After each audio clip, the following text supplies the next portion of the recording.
What's up, everyone? My name is Cotter, and welcome oh my god, I sound so nasally. Went to a party last night with 2 dogs and a cat, and now my sinuses are really messed up. I'm so sorry if I sound really nasally in this video. This is my channel where I read and talk about books. Oh my god. No, I'm gonna cut that out. I would like to apologize for how late this video is. As you can see by all the costuming things around us, Sora and I are currently scrambling to finish last-minute preparations for the Ren Fair next weekend. So unfortunately, I haven't had as much time to do reading and recording and editing between my full-time job as well as the Ren Fair crunch that we put off for way too long. Anyway, getting to what you guys are really here for. You know, I really try to live my life without any regrets. Do I make mistakes? Absolutely. But I always try and take those as learning experiences. You know, I can't really change the past, but I can always use it as very valuable life lessons to look back on and grow from. However, I truly, genuinely, deeply, deep in my soul, regret having ever discovered The Ritual by Shantel Tessier. I regret stumbling across this book. I regret putting it on my... I regret putting it on my TBR list. I regret including it in the poll where I let my viewers choose the books that I do deep dives of. And more than anything, I regret having wasted so much of my precious, scarce free time reading the absolute trash fire that was this book. I could have been doing literally anything else, but instead I made the mistake of investing what little free time that I have reading about unlikable rich college kids promoting abuse and trying to pass it off as BDSM. I refuse to call this a BDSM book because from what I know, based off of people who are actually in the BDSM and kink community, nothing in this book is any of that. From my experience, people in the BDSM community are really vocal and adamant about the importance of both consent and communication. This book felt like it was written by someone who has zero knowledge of safe and proper BDSM practices and just think that BDSM involves men abusing women both physically and sexually, and the woman is automatically into everything that he does to her because she belongs to him, and that's how BDSM works. There's never any kind of conversation about preferences and boundaries. She's never even allowed the option of a safe word because she never gets a say in what he does to her. This book is literally romanticized SA and abuse, and don't even try and come into my comments to change my mind on this. I will forever die on this hill. You cannot change my mind about this book. Like, don't even make an attempt. Before I officially jump in, I want to be very clear with my disclaimer. Reviews are for readers. Everything that I say in this video is my personal review of this book and the very strong personal, like I need to make this absolutely clear, personal feelings that I have regarding the content within it. Nothing in this video is a direct attack on the author or anyone who read this book and enjoyed this book. This is simply me stating how I perceived the book and how I feel about the book. This video is not for the author, family and friends of the author, and especially not for super fans of the author. I also want to reiterate that nothing I say is at all directed to the author. If at any point I say something in a way that sounds like I'm directly addressing the author or making accusations, that is simply my thoughts and feelings, and sometimes I word things as if I'm directly speaking to the author strictly for entertainment purposes. I do have a tendency to get very heated over things that I feel very strongly about, and I am simply using those big emotions and nuclear level crash outs for the sake of entertainment for my audience. If you disagree with me about this book, that's perfectly fine. You're allowed to have different opinions from me, but you're probably not going to enjoy this video and you're gonna want to close out of it. All right, getting that all out of the way, let's just jump right into the description of The The Ritual by Shantel Tessier. The Chosen One. Barrington University is home of the Lords, a secret society that requires their blood in payment. They are above all, the most powerful men in the world. They devote their lives to violence in exchange for power, and during their senior year, they are offered a chosen one. I vow, you vow, we vow. People think growing up with money is freeing, but I promise you, it's not. My entire life has been planned out for me. I never got the chance to do what I wanted until Riot Alexander Archer came along and gave me an option for a better life. He offered me what no one else ever had. Freedom. Yeah, that's not at all what she gets in this book. I chose to be his. He made me believe that anyway, but it was just another lie. A lie that the Lords manipulate you into doing what they want. After being sucked into the dark, twisted world of the Lords, I embraced my new role and allowed Riot to parade me around like the trophy I was to him. But like all things, what started out as a game soon became a fight for survival, and the only way out was death. Every single time I read a book where the summary is in first person, I always get someone in the comments saying how that's like the #1 indicator that the book is going to be.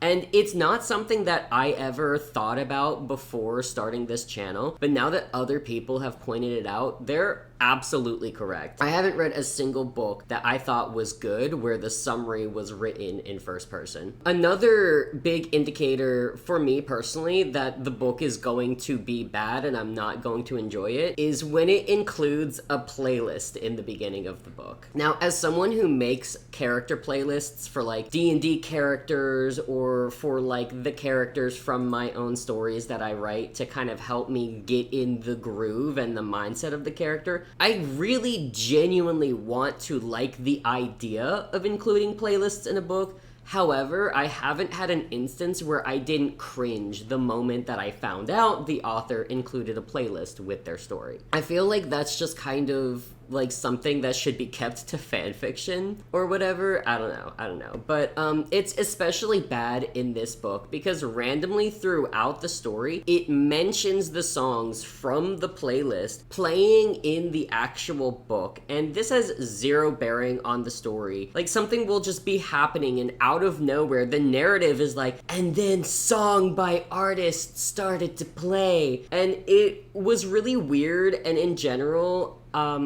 it just felt like very weird and out of place, and it actually, in my opinion, took away from the reading experience because it like was constantly pulling me out like, oh, yet another throwback to the stupid playlist included at the beginning of the book. In general, I really dislike when pop culture references are included in the books that I read. So overall, this entire playlist thing was just really cringy in my opinion. I think it's awesome to have a playlist that helps inspire you with your story and characters because, like, believe me, I have made playlists for every single, like, D&D character I've ever made in my life. I just think that maybe should be something that you keep to yourself and maybe, like, a few friends that you talk to in depth about your story and are really invested in it. But I don't think that it belongs in professionally published books. And, you know, you're allowed to think otherwise. Again, that is just my personal opinion on the matter.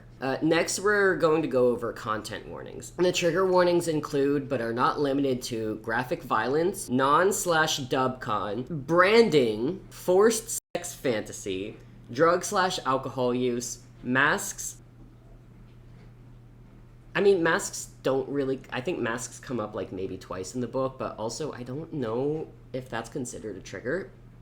Masks, breath play, bondage, kidnapping, and anal. I love how anal is a trigger warning. Like, okay, like I believe that just falls under like explicit sexual situations, but sure. The author states that she doesn't condone any of the things written in this book and that it's not meant to be taken seriously. And personally, after having read this book, I don't buy that at all. That is not to say that no one can ever write dark themes without being accused of liking it and promoting it. A great example, The Spirit Bears Its Teeth centers very heavily on the sexual and medical abuse of young girls and queer people during the Victorian era. I think that it is 100% possible for authors to be able to explore these dark and deeply upsetting and uncomfortable themes like in great depth. But the difference between what Andrew Joseph White did with this book, however, is that he doesn't portray these deeply sensitive and upsetting and problematic things in a positive and titillating way, or brush it off completely the way that Shantel does in The Ritual. Andrew explores themes of abuse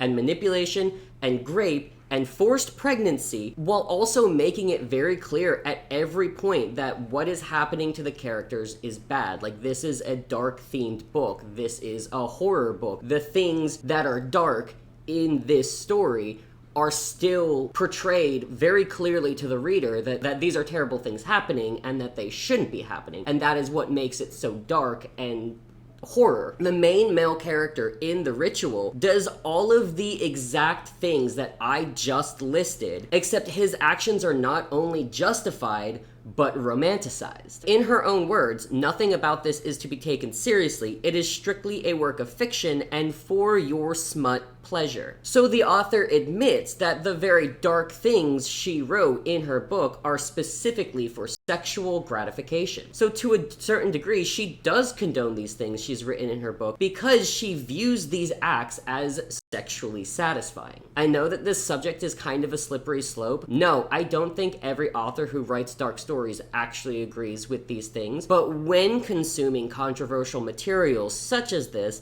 I try to pay very close attention to the author's intention within the story. At no point in this story is Riot portrayed as problematic for his actions. He never faces any kind of consequences for his fucked up behavior, and on many occasions it actually paints his obsessive and controlling tendencies as being a good thing because it ended up being useful in saving the female main character's life towards the end of the book. The author had no intention of having a complex and nuanced conversation about a problematic love interest. Riot's actions at every point are written in a positive light because it's obvious that you're still supposed to find his behavior romantic and sexy, and not at all concerning that he treats the female main character the way that he does within the narrative. So no, I don't believe the author when she says that she doesn't condone these things, because at no point in her writing does she ever make it out to be anything other than titillating and desirable. Again, this is just my perception and my personal feelings on the book. If you perceived it in a different way, that's fine. If you disagree with what I say, that is also fine. But don't go in the comments trying to change my mind, because you won't. I'm typically open to having intellectual conversations to see other sides of a situation. This is a hard no for me. Getting into the actual story. So I do apologize because this is going to be a really long snippet, but I do feel like it's important that the whole prologue is included, so please bear with me for just a moment. A lord takes his oath seriously.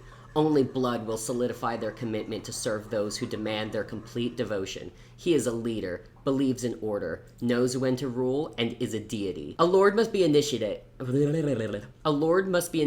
in order to become a member, but can be removed at any time for any reason. If he makes it past the 3 trials of initiation, he will forever know power and wealth. But not all lords are built the same. Some are stronger, smarter, hungrier than others. They are challenged just to see how far their loyalty will go. They are pushed to their limits in order to prove their devotion. They are willing to show their commitment. Nothing except their life will suffice. Limits will be tested and morals forgotten. A lord can be a judge, jury, and executioner. He holds power that is unmatched by anyone other than his brother. If they manage to complete all trials of initiation, he will be granted a reward, a chosen one. She is his gift for his servitude. So, immediately upon starting this book, I could not take it seriously because that entire prologue is literally what every single red-pilled podcaster sounds like whenever he opens his mouth. I'm not even joking. This is the first page of the book, and I'm supposed to take this story seriously when the whole prologue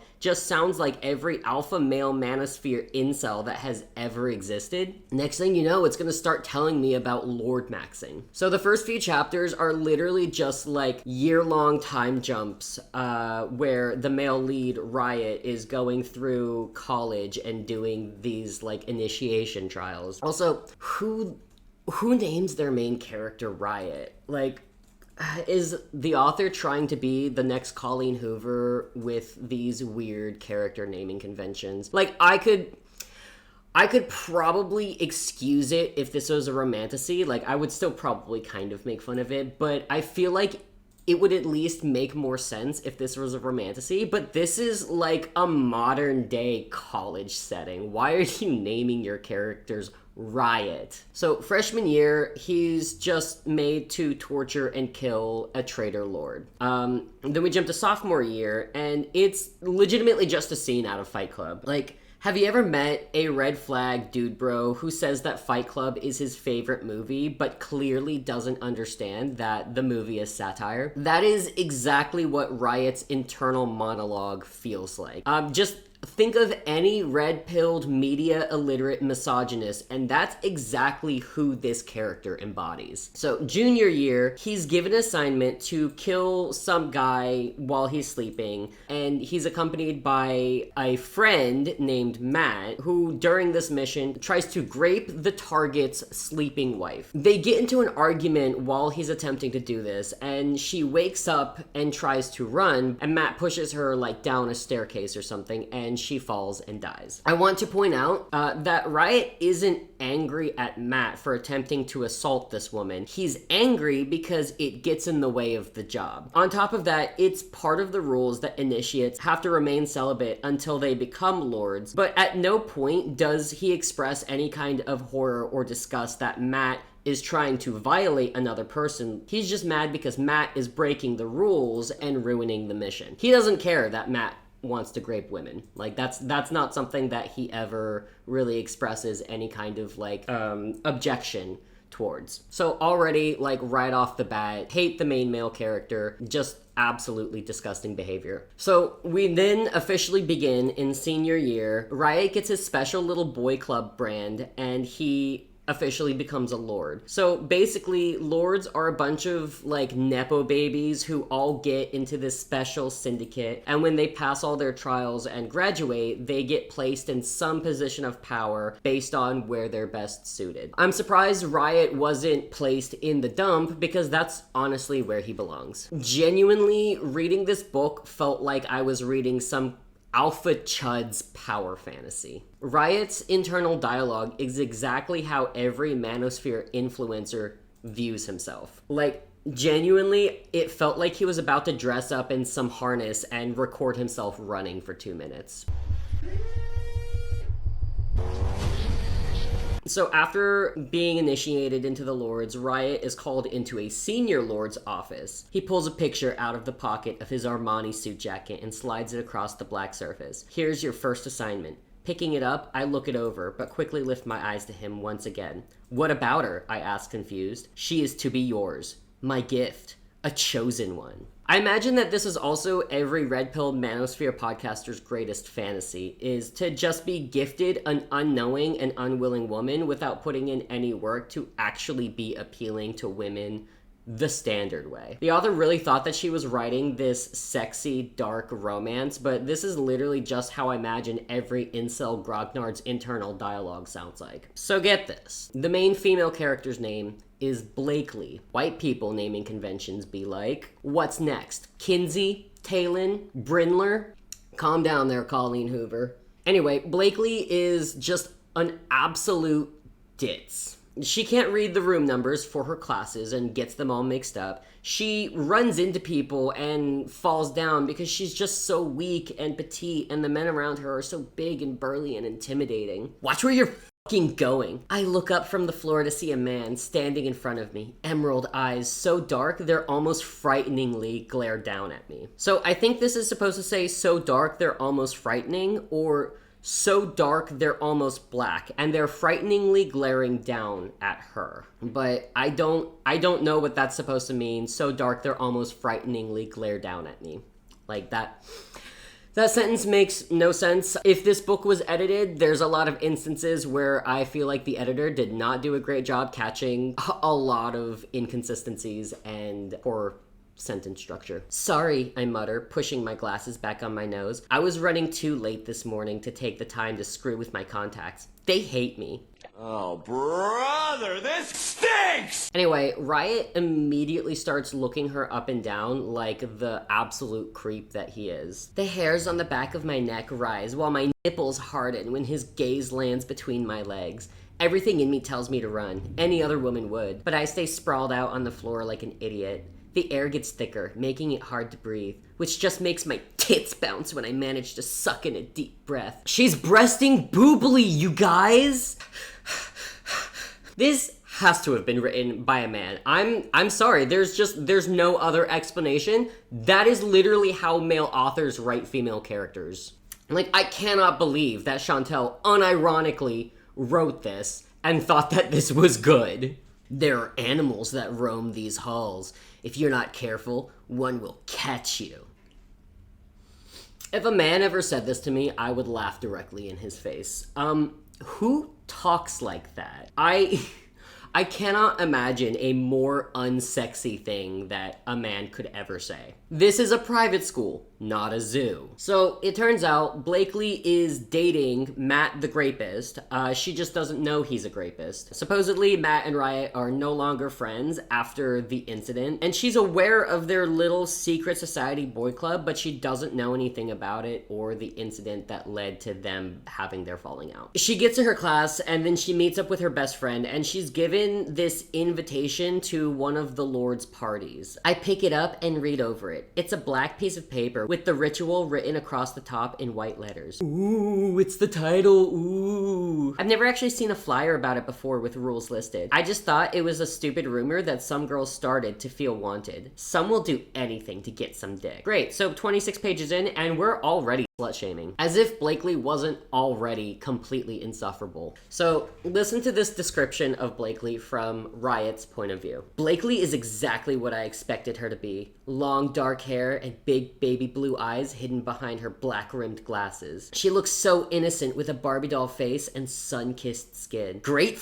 fucking body. Big tits, considering how small she is everywhere else, with a bubble ass. Can't be taller than 5'4" without hooker heels on. I don't get the hooker heels comment. Just say that she can't be taller than 5'4". Like, is she currently wearing hooker heels right now? Because I feel like that would make sense as to, like, comparing her height, but I don't think she's wearing hooker heels. So I don't know what the point of that was other than to showcase that he's a misogynist. I cannot believe that this book has 4 stars on Goodreads. Like, that is just absolutely ridiculous. Just, like, ignoring the fact that the subject material of this book is super, super gross, the writing is just straight up dog shit. So Blakely is trying to get details about the whole Chosen thing and the House of Lords and trying to figure out why Matt can't or won't choose her. Even though just a chapter ago she was talking about how disgusting it is and how you can't own women, suddenly she wants to be chosen and owned by Matt. Okay, you hypocrite. Also, Matt is just like a massive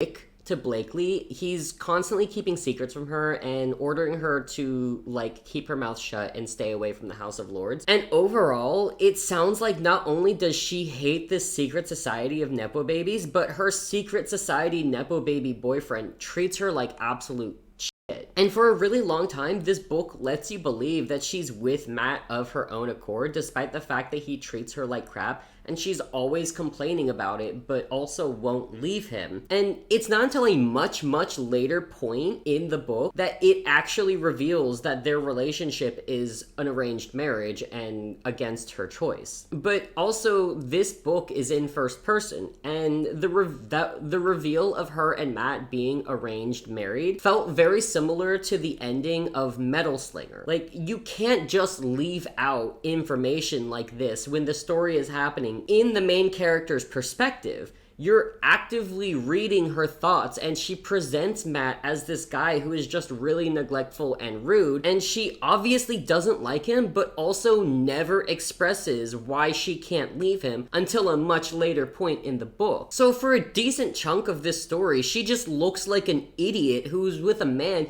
that she clearly doesn't like and who clearly doesn't like her, and you as the reader spend the entire time thinking, so why are you with him? So Rat has been stalking Blakely, and at one point he's watching her like outside her home and jorking his peanuts to the silhouette of her showering because he's a pathetic creep who hasn't been allowed to get any for like the last 3 or 4 years. Like 7 chapters in, and already like I can't stand either of these characters. Like, I will admit that Blakely isn't as bad as Riot. She's just insufferable and a hypocrite and has 0 depth to her. But Rat is probably the most heinous love interest out of all of the books I have ever read for this channel. He makes Charon and Augustus look like gentlemen. So we get a flashback from the year that Matt killed the woman that he tried to grape. And Riot is being interrogated by the higher-ups about what happened. Now, he doesn't say anything because, in his own words, he is not a rat,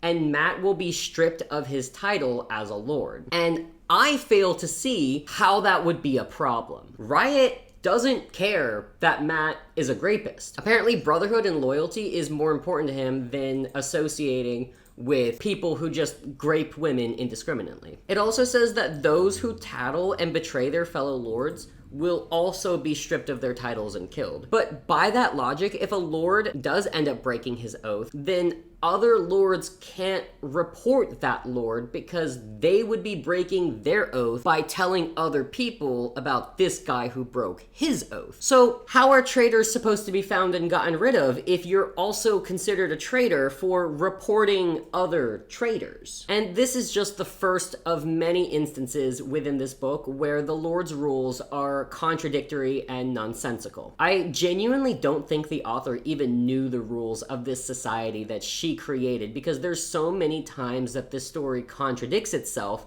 whenever it's convenient for the author. So back in present day, Sarah decides to drag Blakely Lee to the Lord's party because Matt is supposedly out of town and they've been arguing relentlessly because he's keeping things from her and accusing her of talking to Rat behind his back and also not giving her because apparently she's like dying of thirst, but he won't put out because of the Lord's celibacy rule. Also, remember how Brayley was just criticizing girls who want sex just a few chapters ago? Like, don't get me wrong, there's nothing wrong with being sexually open, but maybe don't slut shame horny women when you yourself are the horny women. Like, just a thought.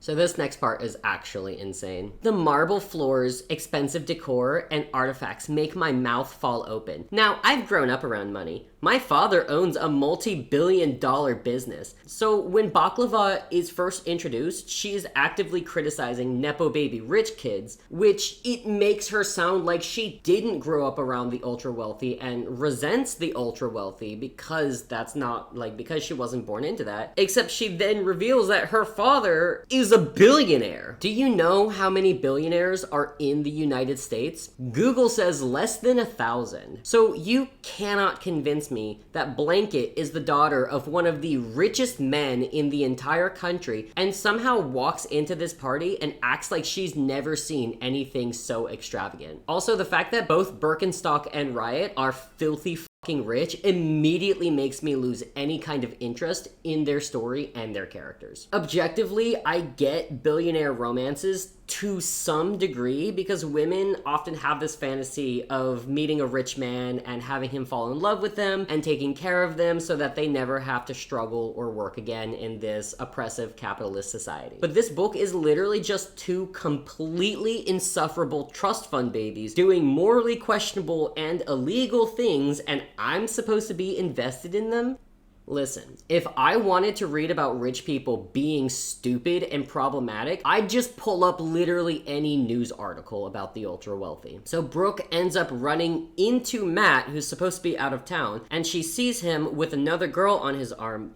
And she gets really upset about him cheating on her, even though they supposedly don't even really like each other, and immediately dumps him, even though at every point in the story, it treats their relationship like something that she can't get out of, but then also she does decide that she's not going to date him anymore and she's not going to marry him, even though she supposedly has no control over that. It flip-flops so much, it's really weird. After breaking things off with Matt, she gets super drunk and then goes into an empty room that Riot follows her to and then essentially assaults her. Now, Beyblade is blackout drunk, and suddenly a masked man that she doesn't know the identity of corners her and starts groping her, but this is like genuinely the sexiest thing that has ever happened to her in her entire life, and she's so into it. Like, she doesn't find it at all terrifying that someone she thinks is a complete stranger has isolated her while she's so drunk she can't even walk straight, and she is sopping wet over this. Riot just eats her out because he's still practicing celibacy for his lord daddies, like the good submissive little boy that he is. After this party, Riot continues to stalk her, and while watching her in the library, he takes a picture of her from a distance and sends it to her phone, and I need you to listen to this line because I was forced to read this and now I've decided to make it everyone else's problem. She opens it up and her body stiffens when she sees the incoming picture message. I watch the way her tits start to bounce at her intake of breath and I lick my lips. Brother, what's that? I am so fully convinced that this was secretly written by a straight man because I've read some really bad, embarrassing romances, but I desperately need to cling to the belief that women can't seriously write lines like this and think that it's good. You tasted like goddamn honey, I growl, my hand moving into her long, thick hair. So fucking sweet. She whimpers. So fucking addicted. My cock is hard, straining against my jeans. Can we please stop writing books where people act like a woman's kitty cat tastes like candy? It's okay to be a little freaky and admit that you like the taste of fish tacos, but let's not pretend that it tastes like berries and cream, okay? No offense, girl, but if your hoo-ha is out here tasting like sugar, you should probably go see a doctor about that. Wait, she breathes. Her hands start to push me away, and I take a step back. I need her to accept me for now. After the vow ceremony, I can force her to do whatever I want. Eat shit and die, rat. You're disgusting. As a lord, we don't know everything going in. Another lord cannot share secrets with someone who isn't a member, so even my father couldn't tell me much about it. It was just something I had to do. Example number 369 of Riot being a good little sub who doesn't think about or question his daddy overlords. He's such a good boy who always does what he's told. Good for him. This next part is legitimately like so disgusting. Rat breaks into Barkley's home to leave a black box with a mysterious liquid inside. And this dingbat, who has the survival instincts of a tree frog, decides to drink this mystery liquid as kind of like a big fuck you to her mom and Matt, who keep trying to control her life. Which is really funny because she's acting out because she has no freedom, but by accepting to be Riot's chosen, she's just handing her leash over to someone else. And the book tries really hard to frame this as if she's taking control of her own life and making decisions for herself when all she's doing is handing over her rights and autonomy to a different person. It's so empowering when women get to choose which man robs her of her autonomy. Go girl power, I guess. So she voluntarily roofies herself and then Riot sneaks into her room to assault her while she's passed out. Now, again, I want to point out, I am fully aware that somnophilia is like a real thing that people enjoy, and that's fine. I've even read instances where I thought that somnophilia was done really well. However, somnophilia was never a thing that was established between these two characters before this moment. There was never a conversation. The narrative never even presented the idea of her being into the fantasy of a man doing these things to her while she's asleep and unaware of what's happening. He just comes in and does it. That is assault. After assaulting her, he leaves this card with directions about the chosen ritual, and then she willingly goes to this creepy abandoned church all by herself like an idiot because she needs something new and exciting in her life. So the first part of the ritual is essentially just a baptism because the author isn't at all original. The point of the ritual is to cleanse them from their past sexual partners. We love misogyny and purity culture. Are the men also cleansing themselves of their past sexual partners? Of course not, because this book reinforces the patriarchy and thinks that men owning women's bodies and needing them to be clean is sexy. As part of the ritual, we have to show ownership. You either f their mouth, pussy, or ass. It's not to please them, it's for us to claim them. So since I'm selfish and refuse to show what I have, her mouth will do. Once we're done here, I'll take her out back and fuck that tight little cunt in the woods on the ground or up against a tree. I'm gonna have to cut out so much to avoid being demonetized because holy shit. So the actual vows genuinely just like made me laugh out loud. Recite your vow, I order. Her eyes widen for a brief second and she licks her lips nervously. Then she takes a deep breath. I vow, you vow, I acknowledge, and nod my head at her to say the last part with me.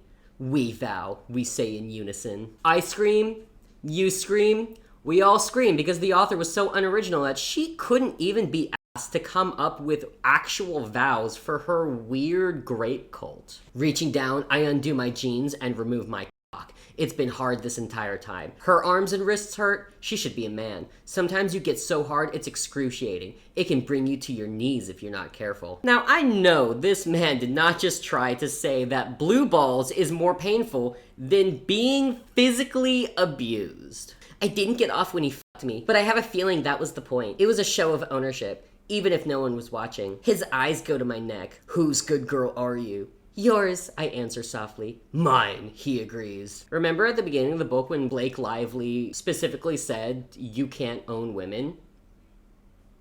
She has the conviction of a wet paper towel. So Rat proceeds to chain her up to his bed and then goes back to finishing watching the ritual. And his friend, who chose Blanket's bestie, Sarah, literally drugged her and locked her in the trunk of his car. And then it literally in the text explains that not all chosen actually consented to being chosen. Prickett and his girl finish up and he pulls her out of the water while she sobs. We make these women think they have a choice to be chosen, but not all are. We are given a list of names that must be chosen before senior year even starts. Manipulation isn't hard. If you have someone repeatedly tell you how great something is, you eventually want a taste. This book is disgusting. Riot is disgusting. Shantel writes the most vile men and then romanticizes all of the heinous shit that they do to women. It's disgusting. It's disgusting. I hated it. I cannot...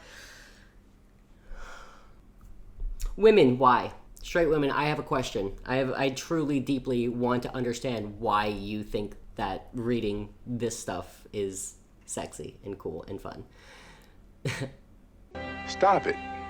Get some help. This next part is hilarious because Riot suddenly turns into a nice guy when Matt does his ceremony, and he holds his chosen underwater to the point where he nearly drowns her. Being a lord isn't about harming our chosen ones. They are a reward. If you break it or kill it, you don't get to replace it with another one. He knows this. He's literally told Barkley that he will make her hurt, and in his own internal dialogue, he has talked about leaving scars on her so that years later, when he's done with her, she'll be forever marked by him as a big fuck you to Matt when they're married. But sure, he doesn't believe in harming his chosen. You can't write your shitty main character to be one way just to give him contradicting morals in an attempt to make him look better than all the other heinous men you write in your book, Shantel. That's not how this works. You can't trick me into thinking that he's a decent guy. As far as I'm concerned, he's just as much a villain as Matt is. The only difference between Riot and Matt is that the author wrote her female main character to actually enjoy his abuse. Matt will not get anywhere near her, not until I physically hand her over after graduation, and there won't be anything left of her for him to take. Case in point, he goes back to his room, does some more awful things to Blakely, and then afterwards we read this. She snuggles into my side. I go to shove her away, but don't. Instead, I pull her closer, knowing that this house is full of almost 100 men, and any one of them would gladly take her from me. I love how the only reason he doesn't shove her off of him is because he realizes that she can find someone else, apparently. Like, ugh! Fine, I guess I'll treat her with the bare minimum after tying her up and abusing her for my personal satisfaction. Also, that is the extent of any kind of aftercare that he gives her. Like, this guy fucking hates women. So the very next day, while Blakely is getting ready for class, she doesn't even wear anything too egregious. All she does is wear a tank top and a skirt. But when Rat sees what she's wearing, he orders her to change, but she just kind of laughs because I guess she doesn't take him seriously. So you know what this guy does? He grabs her by the hair and drags her through her apartment to rip all of her clothes off and punish her. And she enjoys this for some reason. And afterwards, there is zero introspection on her part over the fact that she has no autonomy and isn't even allowed to wear skirts. She just takes his abuse and is like, wow, that was really nice. That was so sexy. This next part, though, was kind of weird and, like, a little bit goofy to me. She suddenly realizes that Rat Boy has apparently, like, been in her apartment and, like, gone through her things because she realizes that he knows where she keeps certain household items like a brush and a pair of pants. And for some reason, that then does upset her. Did you go through my room when I wasn't here?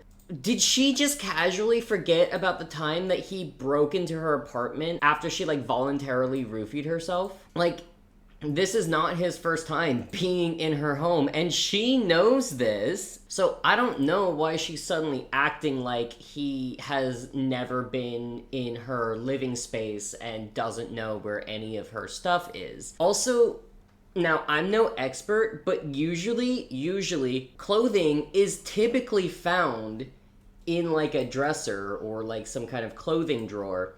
So I don't think it would be all that hard to figure out where she keeps her pants. I don't know, it just suddenly felt very out of place for her to suddenly be, like, really up in arms about the fact that, like, he apparently has been in her space and knows where she keeps her stuff, even though she, like, knows he's been there before, but whatever. Anyway, for, like, the majority of this book, there isn't any real story going on. It's just, like, multiple consecutive chapters of Berlin being really, really horny, while Rat Boy is just the biggest creep who does the most, like, unhinged and concerning things that I have ever read any man do to a woman in, like, any book ever. Also, something that I've noticed is that in almost, like, every single smut scene, Riot will, like slap her tits around, just, like, constantly. And I don't have breasts anymore. I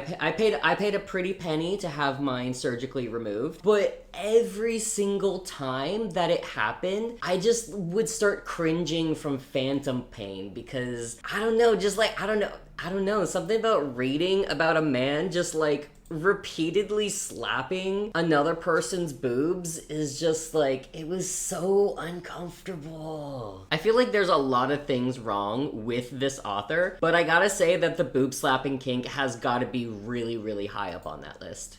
God, like, I genuinely hate this man. I want to drag her across this car and force my cock down her throat. I want to be rough with her, remind her who the fuck I am and that she belongs to me. And hey, I want you to die painfully, but unfortunately, we don't always get what we want in this world, Rat Boy. I tap her pussy again before pushing the 2 fingers back into her. You're in control here, I say. Manipulation is important. All you have to do is tell me and I'll take them off. So we then reach a point where it reveals that Blakely has this reoccurring dream where some guy corners her in the woods and forces himself on her, but in kind of like a super sexy fantasy type of way. And because of that, she, like, has done some research into this and has discovered that what she has in particular is called a forced fantasy. And it says in the text, because saying that you have a grape fantasy implies violence. Now, like, I get the point of this, but I do have a few things to say about that particular line of thinking. For starters, not all grape is violent. Grape is literally just any instance in which someone engages with you sexually when consent was not given. Yes, it can often be done through violent means, but it can also be done through coercion and manipulation. So let's use myself as an example. I have given into a sexual partner's demand specifically because he always told me that I could turn him down, but the one time that I did, he treated me really horribly. So every time he initiated things afterwards, I let it happen because in my mind, it was better to do that than to feel like absolute shit about myself for the next week, however long he gives me the silent treatment and just like makes me feel awful for telling him no. Did he ever physically hurt me? Not at all, but that is still a form of sexual assault because he created an environment where I didn't feel safe telling him no. And I have like a really big personal issue when people try to reword phrases and say things differently to make it sound less problematic than it actually is. So saying it's not a grape fantasy, it's a forced sex fantasy is like, hey, that's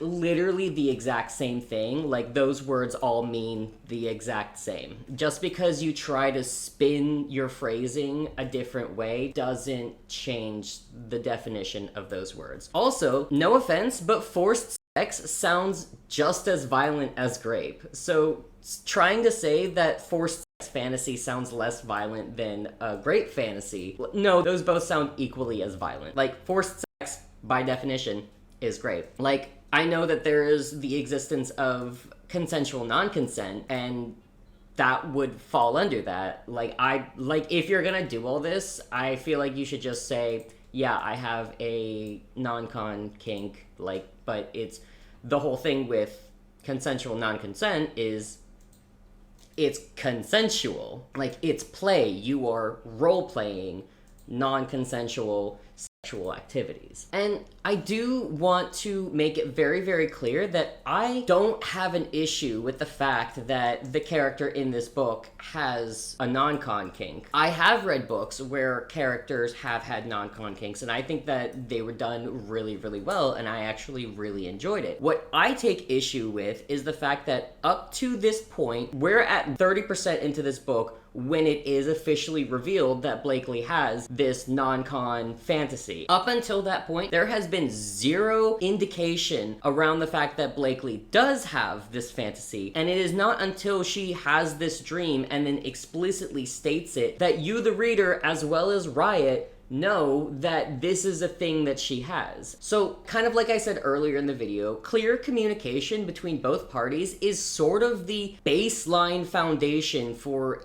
any kink or any kind of BDSM play. Riot was not made aware that this is a fantasy of hers until just now. During every single sexual encounter up to this point, he has explicitly stated that he doesn't particularly care about what she does or doesn't want, or what makes her feel good, because everything that he does is not for her pleasure, but his own. But then, for some reason, the moment that he finds out about this particular fantasy that she has, out of nowhere, he starts acting like this progressive and understanding and supportive partner. Like, yeah, it's okay. Women have this fantasy all the time.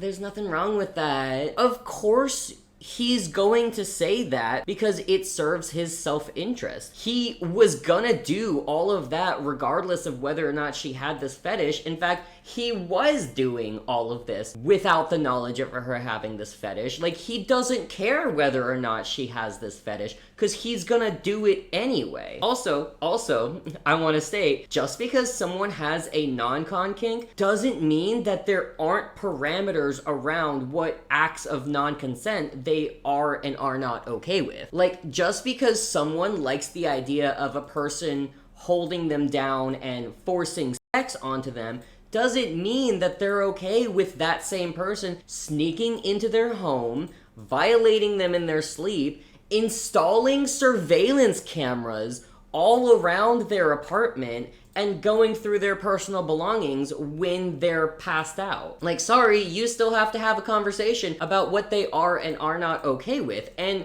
Riot never did that because, as he stated multiple times, what she wants is completely irrelevant. He doesn't give her the option to stop if things go too far, and multiple times throughout his chapters, he's explicitly stated that she doesn't get a say in what he does to her because she is not a person, she is an object that he believes belongs to him. So a really, really good example of well done non-con king that is actually like handled in a really good way and portrayed properly is A Power Unbound by Freya Marsk. This isn't the first time I've talked about this book, and it probably won't be the last because it is such a reoccurring theme in straight romances of this idea of men taking what they want and it being like this sexual fantasy. So I will probably talk about this book again in the future, but in this book, one of the male leads,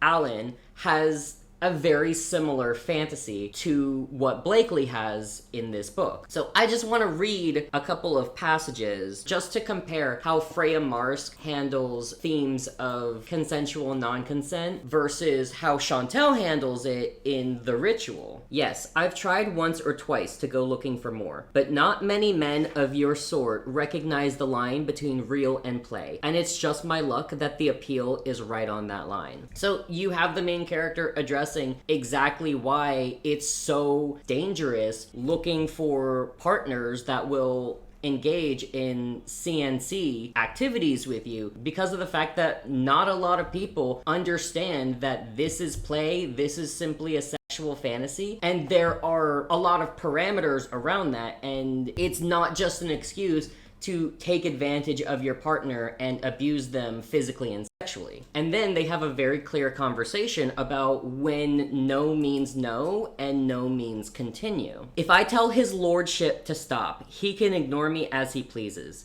If I tell Jack to stop, he'd better pay attention or he'll end up with a knee in his knackers. Do you see the difference? How these very sensitive topics are handled between these two books? From the moment that they become sexually involved, it's clearly laid out, this is a fantasy I have, but I have to be careful because a lot of people don't realize it's play. And then the other male lead, Jack, allows him to set the boundaries and work out a way to tell the difference between yes, no, and stop, no. Honestly, I love this book. I love the relationship between Alan and Jack. I really liked the spice between them. This is one of the very few instances of consensual non-consent that I think is handled very, very well and with a lot of actual care and nuance. Most books that have this kind of relationship dynamic kind of forget to include the fact that this is all basically roleplay and there needs to be a clear line between fantasy and reality. Something that a lot of people don't understand about the BDSM and kink community is that the sub is actually the one who has more power in the relationship. Now, doms hold the illusion of power, but it's typically the subs who set the parameters and decide how far and how long things go. Another really, really amazing example of proper like BDSM dynamics is Love and Leashes. Absolutely great movie. Like, I 100% recommend it. And this movie has a subplot involving a side character who is a sub, where a man tries to treat her the exact same way that Riot treats Blakely, and it does a super, super good job explaining the difference between BDSM and straight up abuse, and that typically has to do with how much power the sub actually has in the dynamic. If I see a piece of media where the roles are reversed and it's the dom who holds all the power over the sub both during and outside of their play, that to me is usually a big indicator that the creator has no idea what they're talking about. You can't write a book where your main character has this kink and then put them in a position where they have zero power and autonomy within the narrative, because it's the people who have the fantasy of being powerless that need power the most in that dynamic. That's kind of the point of kinks and fantasies and BDSM. That is what makes it safe for these people to explore and enjoy their kink. Blakely is not safe with Riot because her comfort and well-being and needs are not a priority to him. And the difference between the ritual and a power unbound is that when they're not engaging in bedroom activities, Jack views and respects Alan as a person with autonomy and free will. Riot does not see Blakely as a person outside of sex. She's literally just his plaything. Even when the romance kind of starts to build and he does suddenly start catching feelings for her, he never sees her or treats her as a human being who can pursue the things that she wants and have autonomy and free will. And that's kind of at the point where a fetish stops being a fetish and kind of just becomes a full-on crime. I know lords who prefer to watch other men fuck their chosens. I'd never allow that, but that doesn't mean it's wrong. Fuck, maybe it means I'm insecure, and that's completely fine. That's my issue, not anyone else's. Who the fuck cares? As long as all parties are consenting to do whatever the fuck you want. Funny. I don't remember her consenting to you putting cameras around her apartment, face fucking her in front of all of your friends, and then burning her clothes that you think are too revealing.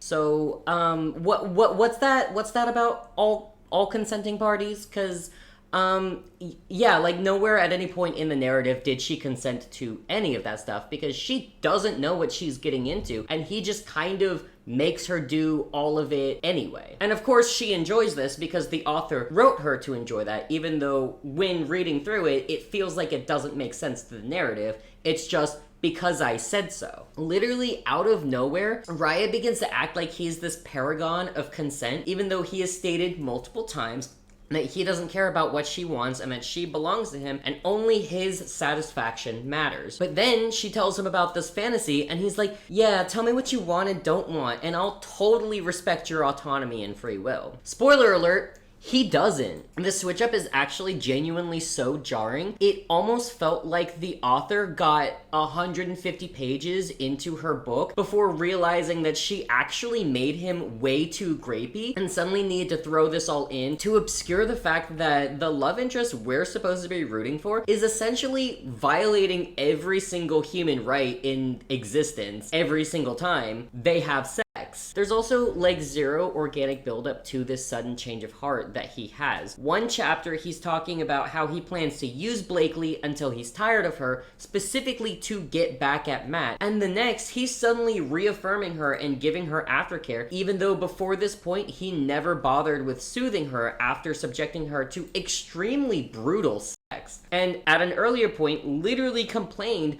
about her wanting to cuddle with him. Until this point, Riot has never cared about her outside of what her body can give him, and I'm supposed to believe that all of a sudden he sees her as a person with feelings and autonomy. Shh. He soothes me while I lie on my side, my face buried into his shirt in this unfamiliar bedroom. You're okay, he says, rubbing my bare back. I squint my eyes shut and try to catch my breath, letting him hold me like he cares. I feel guilty, I admit softly. He pulls me away from him and runs his hand down my face, wiping away the tears. Don't do that to yourself, Blake. Literally, where did any of that come from? Not a single thing has happened within the last 175 pages for him to suddenly want to treat her gently and reassure her when she's like in an emotionally vulnerable state. He lifts my hands to his lips and kisses my knuckles. How do you feel? Better, I say truthfully. Tell me about it, he urges.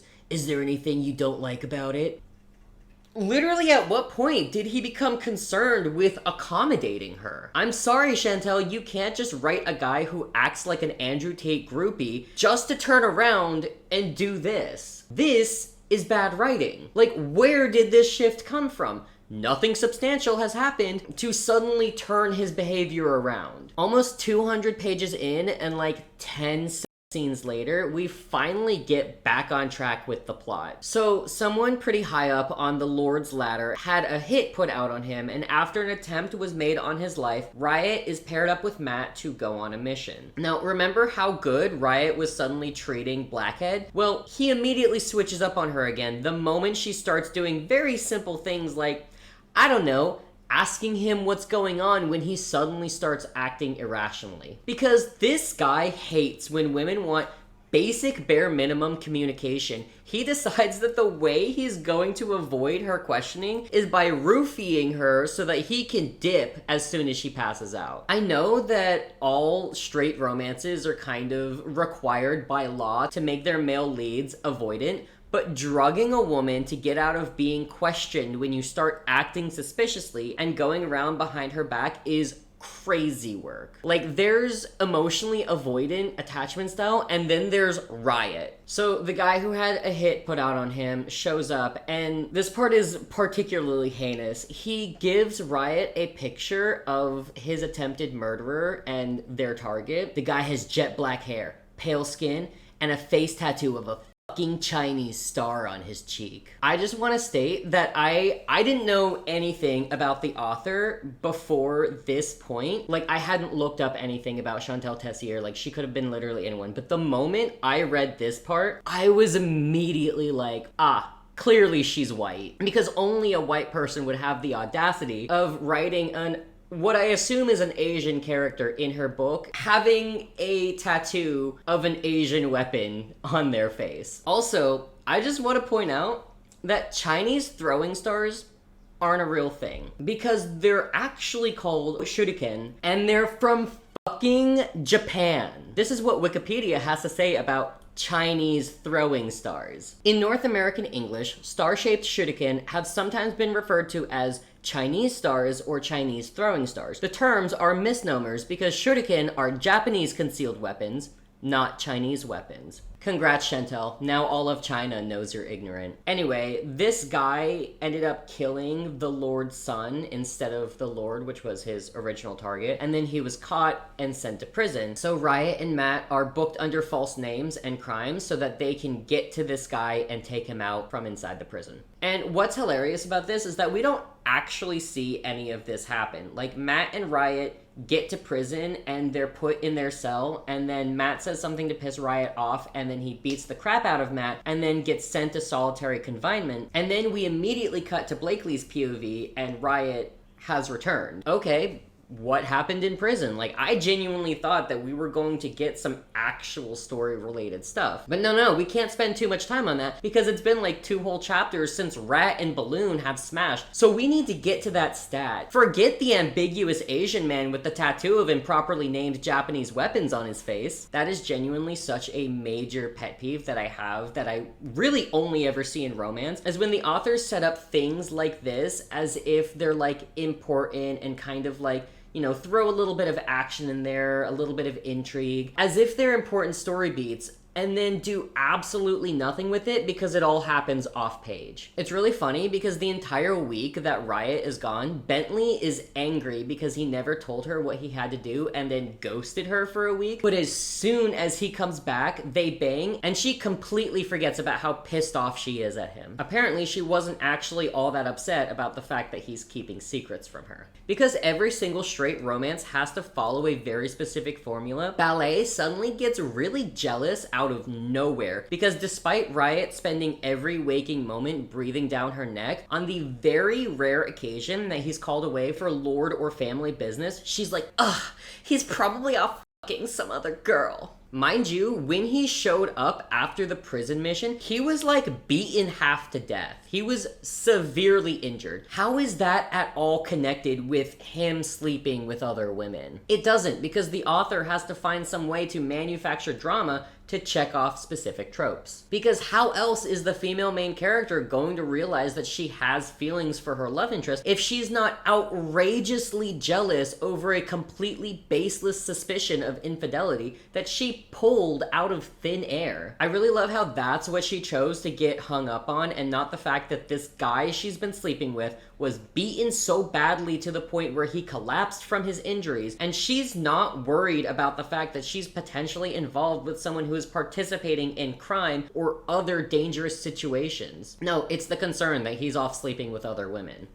But Blippi is a vapid idiot, so we can't actually expect her to possess even an ounce of common sense or critical thinking. What Riot is actually doing is so much worse than sleeping with other women. He then arranges a meeting with Bathtub's father and offers him money to break the marriage contract with Matt and let him marry her instead, because after the prison mission, he's decided that the best way to fuck over Matt is to steal his girl forever. And you want to know how much he offers for Barley's hand in marriage? A measly $500,000. I just want to take a moment to roll back the tape. Now, I've grown up around money. My father owns a multi-billion-dollar business. So did Shantel just forget how disgustingly rich she made Betty's father? No offense, but if I was a billionaire and this guy offered me a measly $500,000 to marry my daughter, I'd laugh in his face and then I'd shoot him in the face. Does the author know how many millions are in 1 billion? That's like if I went up to Donatella Versace and asked for her purse and everything inside of it in exchange for like a ratty 20 that I left in the washer. That man probably wipes his ass with 500K. Like, when Blakely's dad asks how soon the marriage will be, Riot says as soon as possible because, I quote, "She doesn't need to attend Barrington after I graduate this year. She doesn't need the degree, and she sure as shit won't be working. I will be the sole provider for our family. Blakely will depend on me for everything." This girl isn't even allowed to finish her degree or work in a profession that she wants to pursue. Back to jail for this man. And do you want to know how Riot chooses to propose to Blakely? While he's actively screwing her. Do you want to be his whore for the rest of your life, or do you want to be my good girl? This is her only chance to choose me. I have no problem tricking or forcing her to be my wife, but her choosing to be with me over him makes it all the better. This isn't an actual choice. He's technically tricking her into marrying him, and I'm frightened. They're on round 2 of doing breath play at this moment, and while I personally have never participated in breath play, but based on my understanding of literally any kind of BDSM play, she isn't in a rational headspace to make informed decisions about major life events, like agreeing to marry a violent and obsessive control freak who just stated that he wants to prevent her from completing her education to pursue any kind of meaningful career so that she could be his full-time fuck toy. This is coercion. I want to be terrified, but I'm not. Riot Archer is possessive, controlling, and extremely jealous. He's fucking toxic, but I can't lay all the blame on him. Maybe I'm the cause of his toxicity. Maybe it's my bad habits that bring out his worst. Hell, maybe I'm wrong and they're his best qualities. So who's the real toxic one here? So this right here, this sounds just like right-wing propaganda, especially in Christian conservative spaces. If a man cheats on you or acts violently towards you, it's because you did something to provoke him, and it's actually the woman who's the problem. So that was certainly a choice that you made to write into your book, Shantel. So Blakely calls up her rich daddy, asking if she can use his private jet for a girls' trip, even though she was just freaking out about her mom being angry at her for missing classes because her mom controls every aspect of her life. But apparently she can circumvent her mother by going to her father. So how come she's never gone to him to be like, hey, I don't want to go to this school or marry this guy. Can you do something to make that not happen? He's apparently okay with her missing class for an entire week so that she can spend time at the beach. So why can't he just veto his evil controlling wife's plans that Blackhead doesn't want to follow through with? So she's not actually going on a girls' trip. It's actually kind of like this little stupid game of cat and mouse that she's playing with Riot to see if he can like find her. It's dumb. So he follows her to the airport where he is somehow able to gain access to her father's private jet, even though it's literally private and Blakely is the only person who's supposed to be on it. It gives zero explanation as to how he was able to get through security. He's just there. He then tells the flight attendant to offer Bolcut a pre-flight glass of champagne, and I want to specify that he's soaking wet from the rain. So this large and intimidating man who is soaking wet and not part of the staff just marches onto this private jet that doesn't belong to him and orders her around, and she's not at all like, I'm sorry, who are you? Do you have clearance to be on this flight? Also, you're not part of the staff, so you can't be back here. She then watches him drug the champagne flute that he ordered her to give to Blakely, and when she does, he has her fired for doing what he told her to do. I mean, to be fair, if I were in her position, I would be calling security and not eyeing his limp dick through his wet jeans. Yes, that is a real line from the book. No, I am not exaggerating. So not only is Rat an over-possessive, over-controlling bastard who only views women as objects for sexual satisfaction, but he's also a sociopath who leverages money and intimidation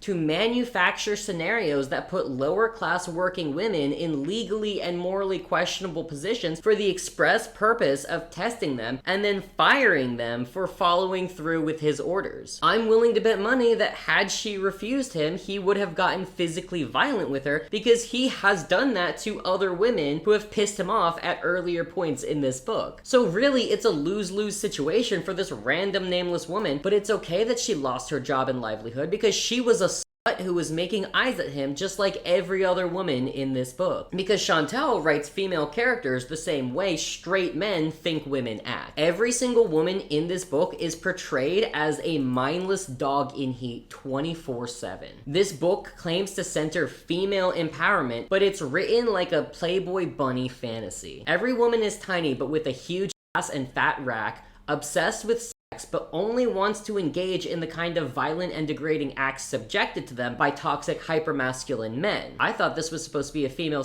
sexual fantasy, but all I see is the female characters happily submitting themselves to violent and toxic men who learned everything they know about sex through porn. Everyone who isn't Blakely is a and I get the distinct feeling that Shantel Tessier isn't exactly a girl's girl because this book feeds into a very specific stereotype where all women are competing with one another for a man. It's genuinely disgusting. I also want to point out, in regards to this woman losing her job, that Riot had the pilot redirect their destination, but he didn't lose his job for following the orders of a stranger. The blonde bimbo has no clue who I am. Yet she watched me drug Blake's drink and then served it to her. For all she knows, I'm taking her to another country and selling her into slavery for $1 or $1 million.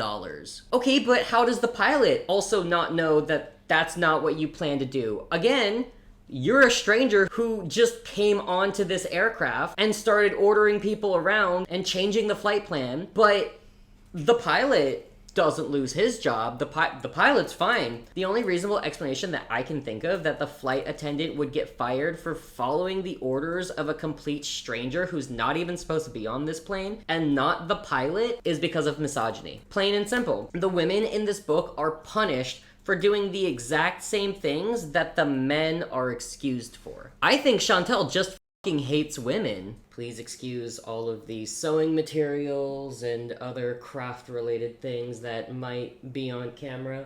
We are 3 days out from the Ren Fair and Soren especially still has a bunch of sewing that he has to do. I'm trying not to mess with his stuff because, my recording space and his workspace is essentially just our living room. So I didn't want to mess with his stuff. I just did my best to tuck it away where it won't be on camera. Obviously, some of it is going to be on camera, but just ignore that. Anyway, getting back on track, the private jet and misogyny.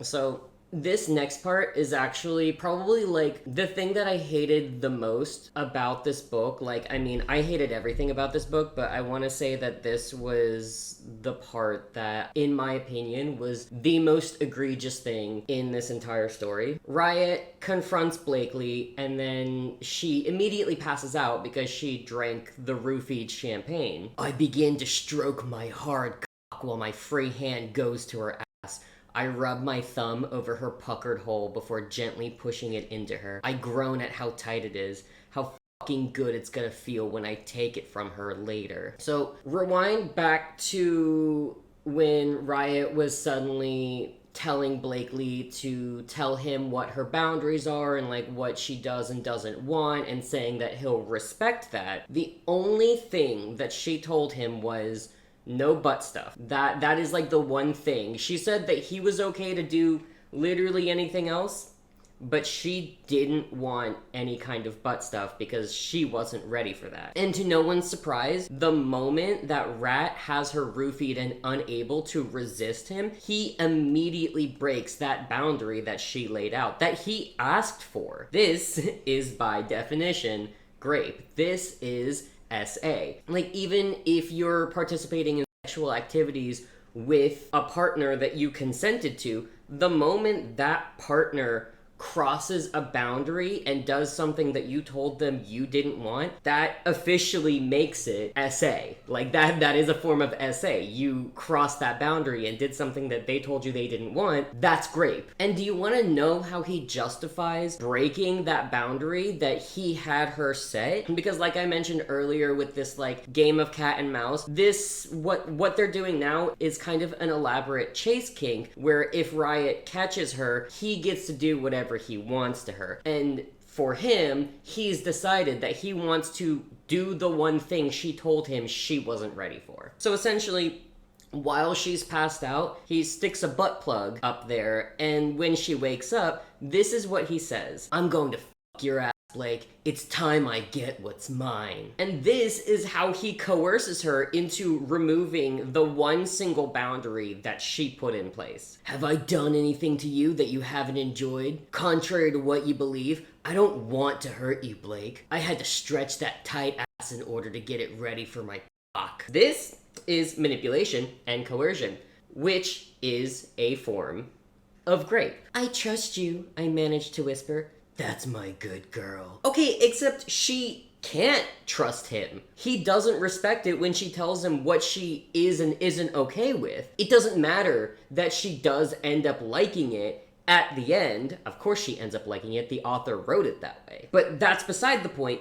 She never got to decide when she was comfortable enough to try it. There are plenty of things that I used to say I would never do, and then at a later point in my life changed my mind about it. The only difference is that I was given the space to weigh my preferences after time and consideration. Yeah, of course Blakely will enjoy it, because all this book is women mindlessly enjoying heinous shit men do for their own selfish desires. She's enjoying it because the author wrote her that way. I find it really hard to believe that even a real woman with a forced sex kink would be okay with the idea of her partner drugging her to do the one single thing that she told him was not on the table. It's really funny how Shantel puts in so much work to try and make Riot look like a decent guy because he supports and respects Blakely's kink, only to turn around and have him violate her boundaries, but it's okay because she actually secretly likes it. And I just want to point out that that is the exact same rhetoric that men have been using to dismiss victims of SA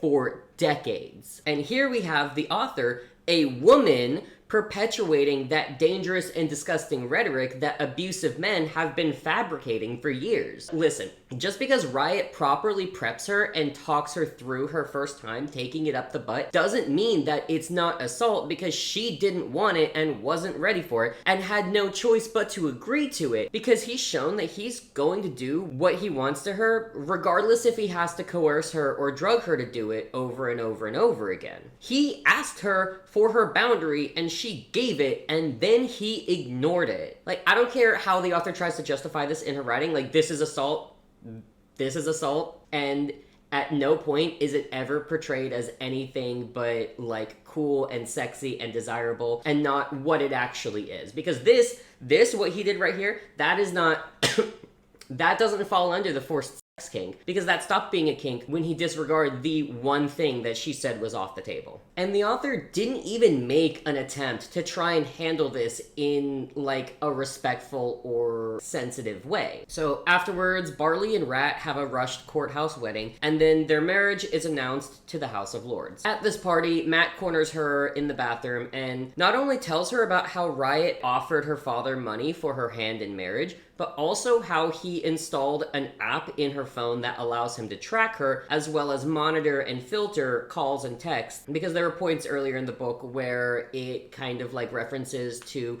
her mother or her best friend trying to call or text her and her not receiving their calls or texts. And that is because he is blocking them from going through. So yeah, essentially Riot has been monitoring her correspondences and also isolating her from the people in her life. You know, like an abuser would do. But then this comes as some kind of like earth-shattering revelation to Bolero, even though, like, I mean, girl, he's been exhibiting really concerning and upsetting, controlling, and isolating behaviors basically since the moment he showed up on page. So I don't know why she's surprised by the fact that the obsessive and possessive and overjealous man who has been treating her like an object and taking away her autonomy is now doing things like treating her like an object and taking away her autonomy and isolating her from people in her life because he's jealous and possessive and aggressive. How could you, she seethes.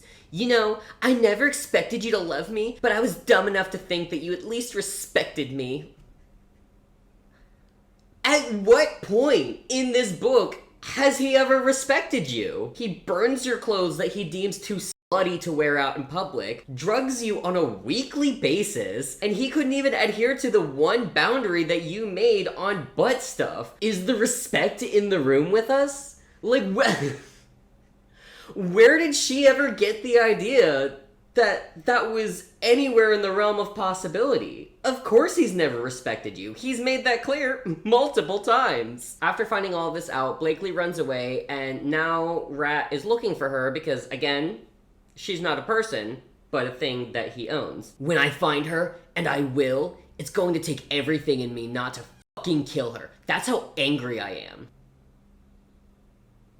Hey, cool love interest you got there, Shantel. Matt played her, my father states, turning around to face the room. He realized his chance with her was gone, so he chose to sabotage her marriage with Riot. How is this playing her when everything he told her is the truth? It's not like he made all this up in order to cause friction between them and break them up. Like, Riot 100% did all of the things that Matt told her. So it's then revealed now that Bakery is the wife of a lord, that makes her what's called a lady, and that paints a huge target on her back, and enemies of the lords will often go after the ladies to get back at the lords. And then after explaining how much danger she's in of getting kidnapped and raped and murdered, Riot hits you with this banger of a line. But what no one knows is that I'm the biggest threat she's got right now.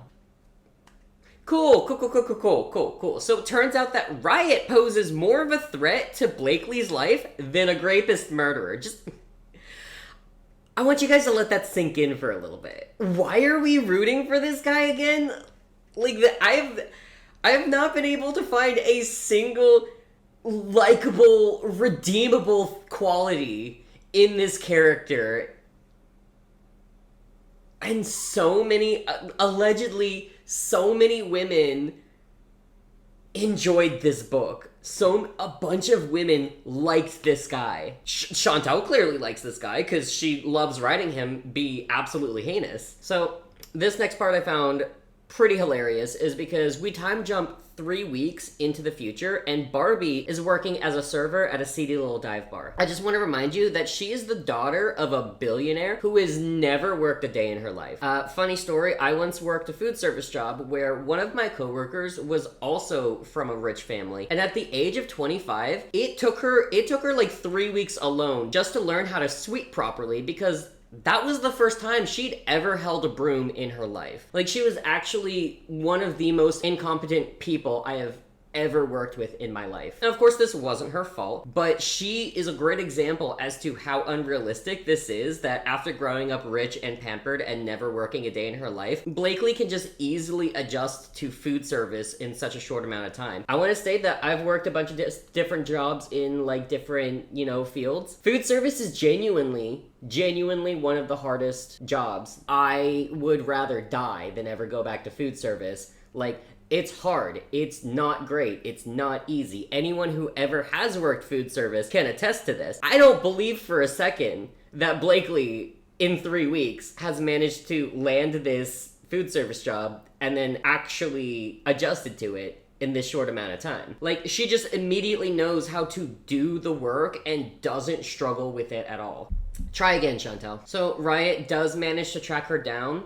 How did he find her? The book never explains. He just does. So he kills a guy in front of her, handcuffs her, and drugs her for like the 5th time in less than 300 pages, and drags her back home. Her running away lasted all of like a single chapter, so what was the point of any of that? When she wakes up, she learns that it was her father who was the one that pushed for Riot to pursue her as his chosen, and he says that it's because he didn't want her to end up with Matt. So Riot choosing her was all some kind of elaborate plan set up by her ultra-wealthy billionaire father because he knew that Matt was no good for her. Even though his wife has virtually no power over him or their relationship, and it even stated that there was no written contract between her and Matt's family. And for some reason, he has to like go behind her back and pull a bunch of strings in order to circumvent Blakely's mother's plans. Why? He's literally a lord. He is one of the ultra wealthy and powerful, and his wife is a lady, which is kind of like a chosen, but with extra perks and immunities,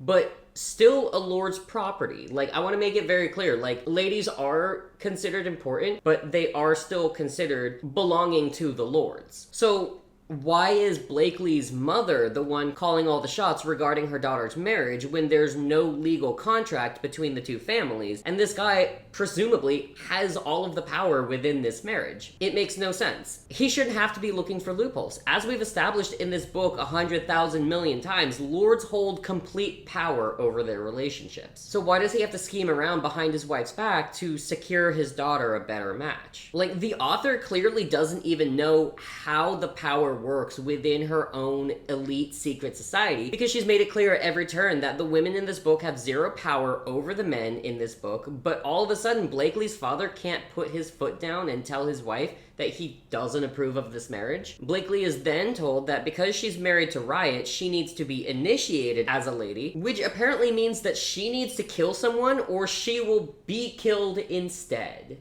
Huh?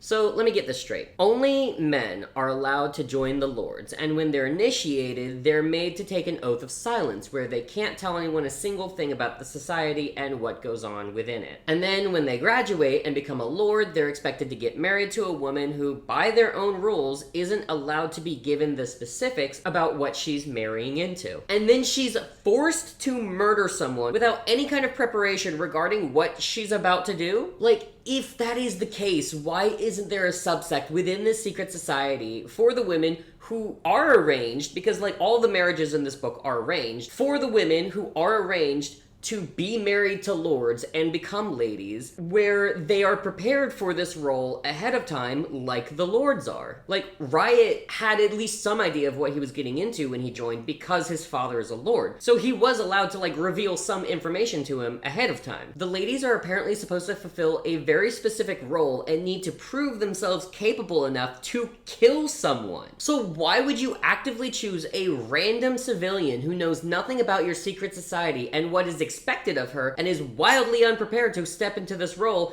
and murder another person? That's like a company hiring someone who has zero work experience over someone who has a degree and several years worth of experience in that field. Like, make it make sense. How are these women expected to suddenly commit crimes when ladies are all like super pampered, spoiled, like rich nepo babies who've never even had to work a job, much less kill a person? Like, it's not enough that the author had to write a book that sensationalizes abuse, but the rules of her edgy trust fund baby society are literally held together with popsicle sticks and Elmer's glue. Out of nowhere, Blakely goes through this boss bitch transformation and is like Riot's tough as nails wife who doesn't take any shit, and the switch up literally came out of nowhere. It was genuinely so jarring. Now Riot and Blakely are suddenly this unhinged toxic power couple, and I was sitting there like, where did any of this come from? It almost started to feel like it suddenly became a Harley Quinn and Joker fanfiction. Like, that's kind of the dynamic that they had for a brief stint within this book. It was so weird. After watching Riot strangle his ex-fiancée to death, Blakely gets really turned on and they immediately start banging right there in front of her corpse. And when they're done, he hits her with this line: "I can't wait to see you pregnant, Blake." The author belongs in federal prison for writing that line.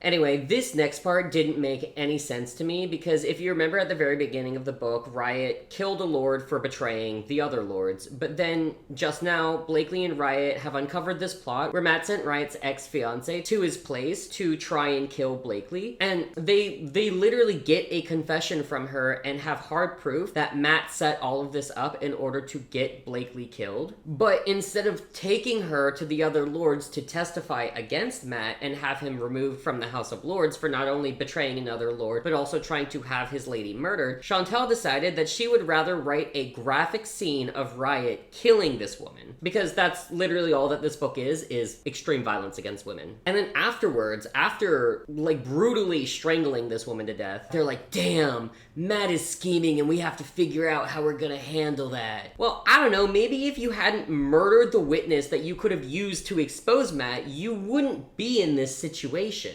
Immediately after disposing of his ex-fiance's body, Riot goes and gets a public confession out of Matt's chosen, who is the woman that Blakely caught him cheating on her with. And she is also suddenly framed as this really cartoonishly evil Disney villain-esque type character who is jealous of Blakely because of course every woman in this book is jealous of her and is also competing for a man's affection. Riot then tortures this woman in order to get that confession in front of multiple members of the House of Lords before, once again, brutally killing her. Like I said, because this book is exclusively about men committing violence against women. And after watching him brutalize this woman, Blakely is like, she is dripping wet for this maniac, and this is when she tells him that she loves him. Riot Archer is a killer, and all I can think of is I wish I could prove my love for him the way he has for me. He deserves that much. Blood for blood. He spilled so much for me. I'm not afraid to bleed for him.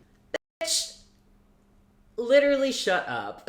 So we jump a little bit, like, trust me, nothing important is actually happening. It's mostly just smut. And right before Blakely's final initiation test, for some reason, Matt decides he's going to break into her car for literally like 5 seconds just to slam her head into the steering wheel a couple times, and then he runs away. This was really funny because he's like this big, bad antagonist, whatever, and like he's literally been like conspiring to like, you know, kidnap Blakely or like kill her or whatever, like he wants her.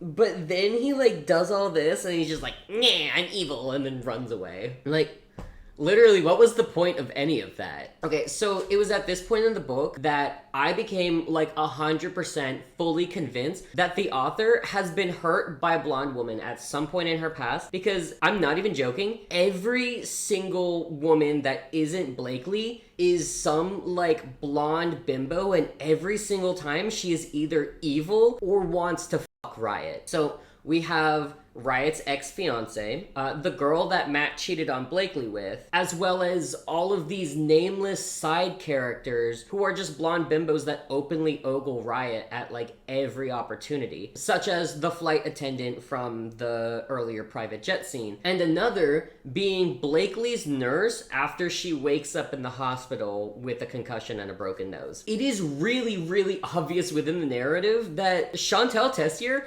hates blondes for some reason. I genuinely, truly want to know who hurt her. Like, I'm genuinely so curious as to why the author chose to write every single side female character in her book as this, like, evil slut based solely on, like, the fact that they're blonde. And this also kind of fed into a theory that I was already starting to form, but really just kind of solidified it, that Blakely is literally just a self-insert of the author because they literally look exactly alike, physical description-wise. At this point in the book, it genuinely feels like a self-insert revenge fantasy for the author, because I can't think of any other reason that all of these nameless background characters would be written like this. They will show up for all of 1 or 2 pages at most, and they play absolutely no role within the plot, but every single time one of them appears, she must be blonde, and she must be inexplicably thirsty for the male lead and nothing else. Did some mean blonde steal your boyfriend in high school, Shantel? Shantel. I genuinely can't like conceptualize how it could be anything else, because every single one of these women, no matter how small their role, is demonized within the narrative and often punished unfairly for something that men will get away with within the story. If you remember the flight attendant who lost her job versus the pilot who faced zero consequences for agreeing to change the flight plan despite Riot being a complete stranger who, in Riot's own words, could have been a human trafficker. Alright, so here's another part where the things kind of start to fall apart within the story. When she wakes up in the hospital, Blakely's father suddenly reveals that his wife isn't her real mother, and that her actual mother was her father's chosen back when he was in college, and so Blakely's biological mother is actually the woman that Matt killed in the very beginning of the book. It explains that the reason his wife had all this power that he couldn't overrule was because she was using the truth about Blakely's real mother to blackmail him. Except at the very end of the,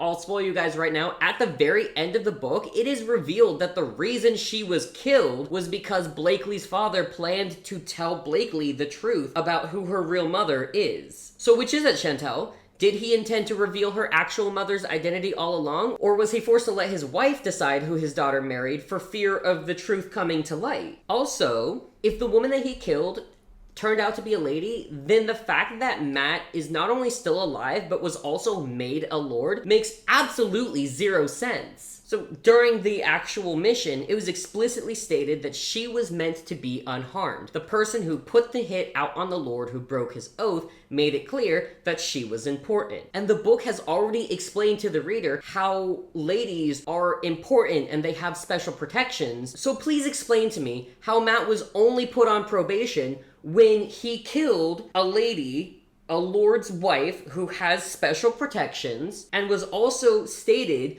to remain unharmed by the people putting the hit out on the guy that they were sent to kill. I want to know how an initiate was able to defy a higher up's orders, kill a lady, and still be allowed into their ranks. Like, Matt was an initiate who hadn't even passed all of his trials, and yet he still somehow has more protection than a lady who has been married into this secret society for about 20 years, give or take. And this is never even addressed within the book. So we get another time jump, because that's all this book is mindless smut and then time jumps. It's been 6 weeks since Halloween night. It was eventful to say the least. Watched Tyson face fuck a woman in the woods, had my husband brand me like I was a piece of cattle he owns, but I don't regret it. I wanted him to understand just how far my love for him went.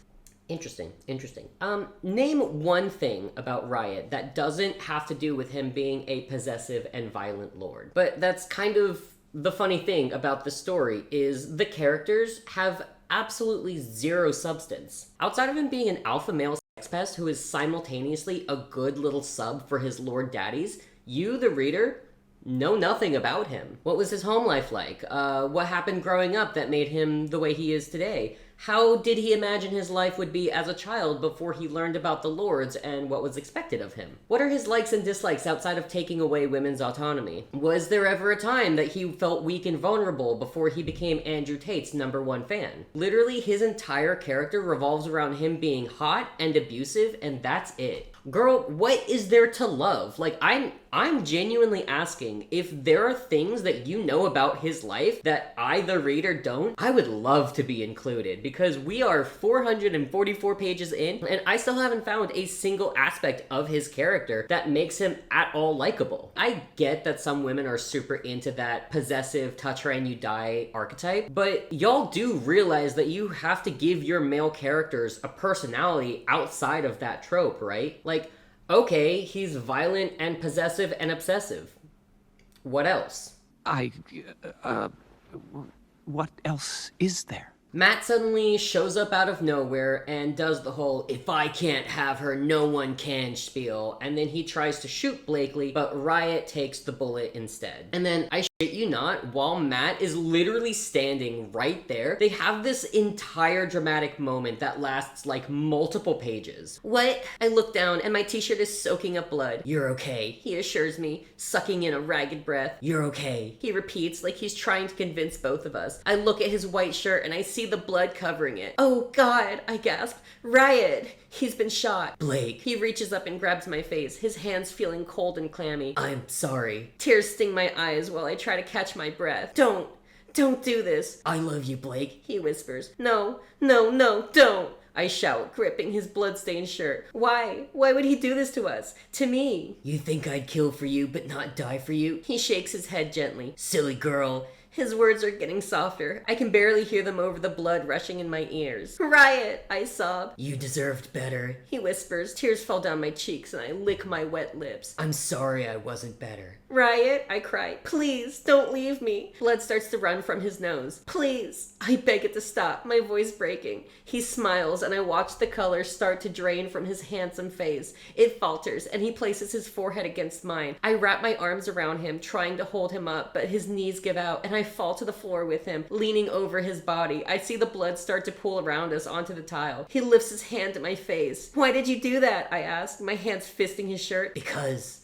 I love you," he says through a cough, and then his hand falls to the floor to his side. "Riot," I shout, my hands pound on his chest. "Riot!" My voice cracks when a sob racks my body. That interaction was so long, and the entire time I'm reading this, I'm just thinking of Matt standing there with a gun, just like,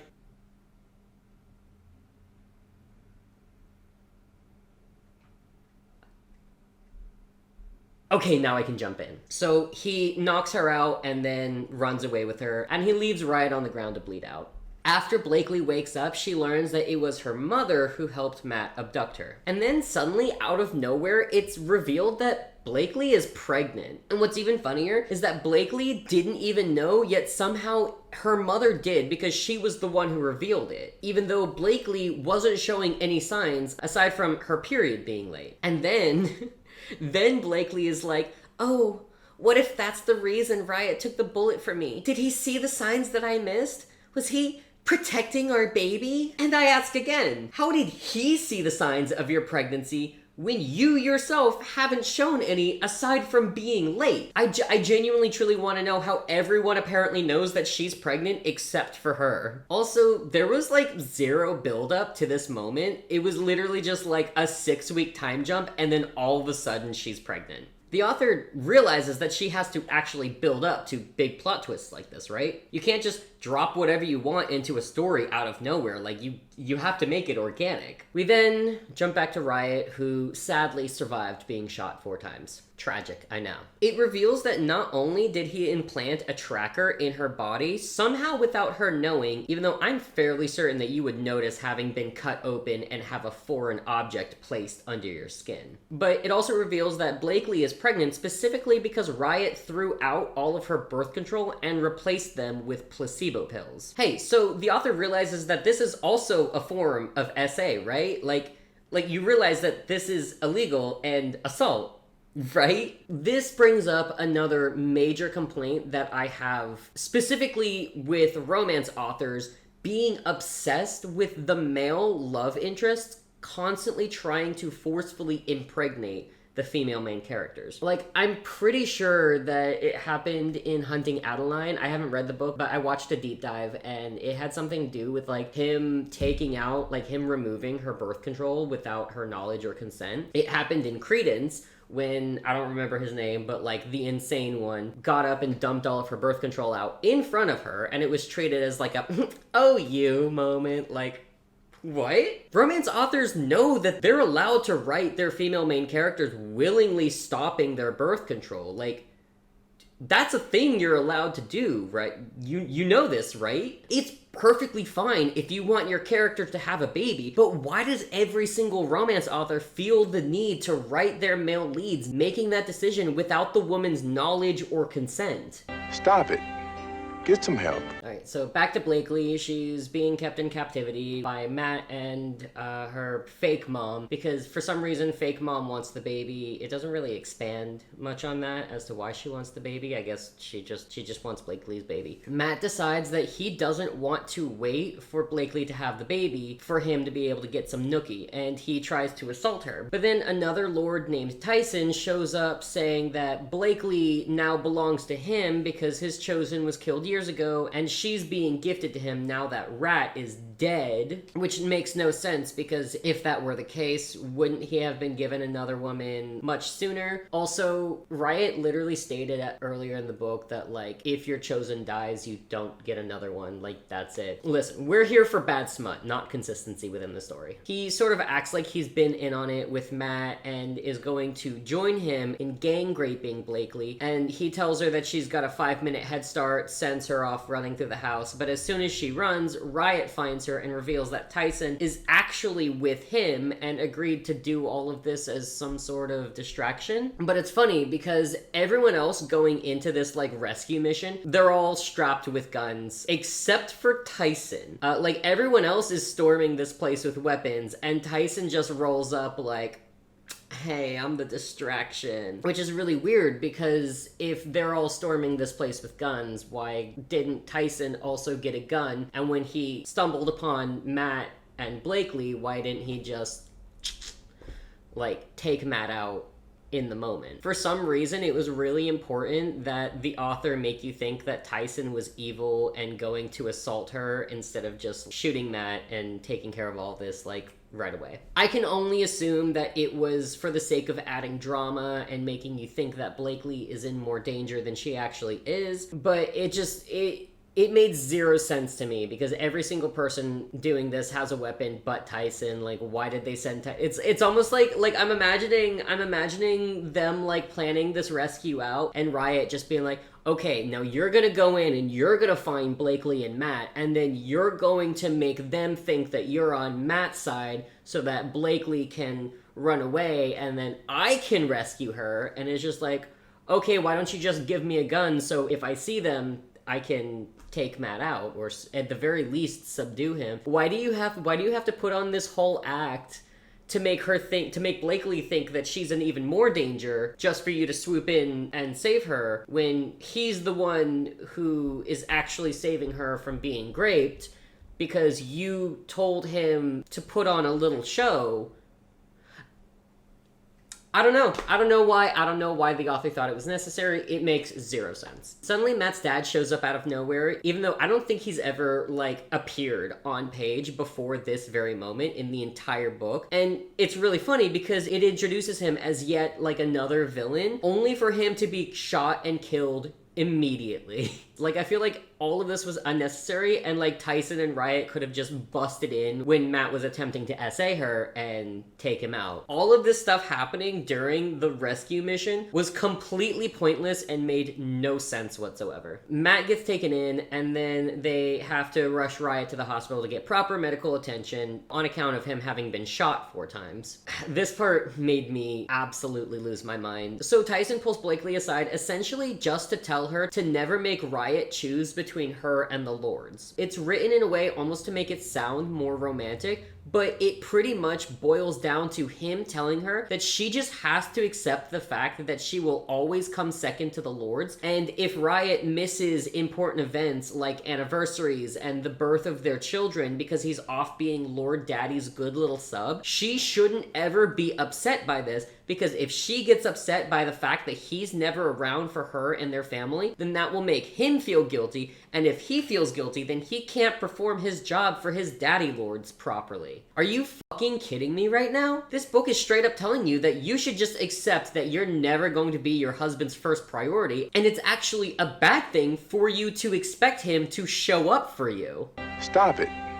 Get some help. That's legitimately, like, the biggest steaming pile of horseshit I've ever read in my life. Straight people need help. Like, y'all are really out here gaslighting yourselves into settling for less. So once again, we jump a few weeks into the future after Riot has recovered from his injury, and they've been keeping Matt alive so that he can face this kind of weird Lord's trial. And this is where things get absolutely plot-breaking ridiculous. This part, like, actually made me so fucking angry when I read it. So, you remember when Matt killed Blakely's real mother in the beginning of the book? Turns out, she isn't dead. This woman survived her fall and then appeared to testify about how Matt attempted to assault her and then silence her because Blakely's fake mom ordered him to take her out. And for some reason, the author thought that this was a good plot twist. And I'm about to explain to you exactly why it wasn't. Blakely's mother's name is Leanne.